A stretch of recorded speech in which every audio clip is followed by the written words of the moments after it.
mendapatkan wangsit agar meminta bininya menyantap kambang kasuga. Imbal bunga itu didapatkan, Sidin langsung membahayakan lawan bininya.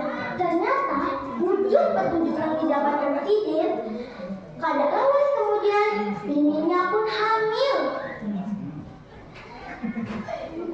Imbal lagi 9 bulan mengandung, akhirnya sang permaisuri meranakan anak kembar. Ini pun maulah sedang Raja kehendak anak.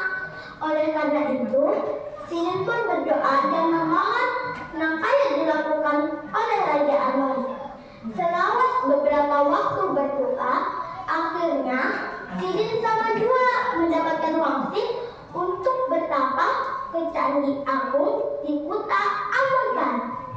Memulailah Sidin bertapa di sana.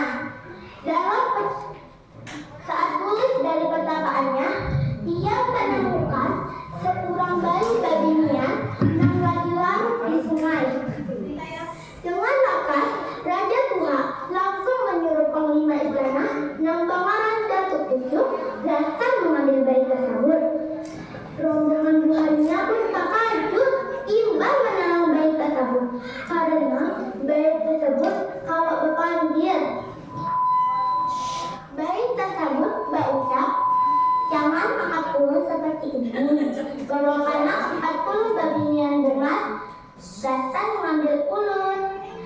Tarungkan juga sehelai kain dan selimut yang ditenun dalam waktu 40 hari saja, setengah hari saja.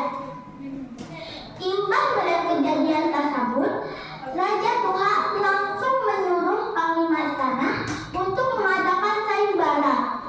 Lalu sayembara tersebut diadakan dan ditemukan seorang juara nama Ratu Kuripan. Ratu Kuripan ini di luar keahliannya, saking pandai menenun, Sidin juga memiliki kekuatan gaib yang luar biasa.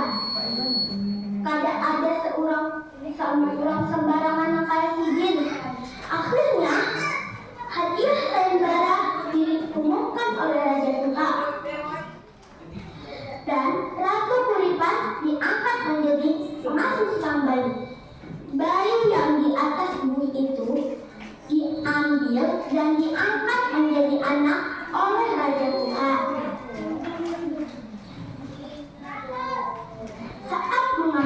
Saat mengangkat bayi tersebut, Raja Tuha berucap, "Karena ikam ulun gantungkan di atas bayi yang ada buihnya, ikam ulun namai Putri Junjung Buih.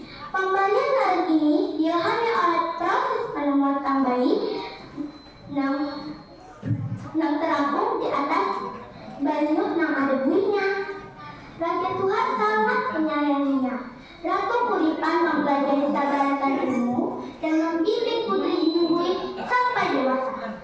Karena kepintarannya, Putri Junjung Buih tumbuh menjadi putri yang buas dan dikaruniai kepintaran yang luar biasa.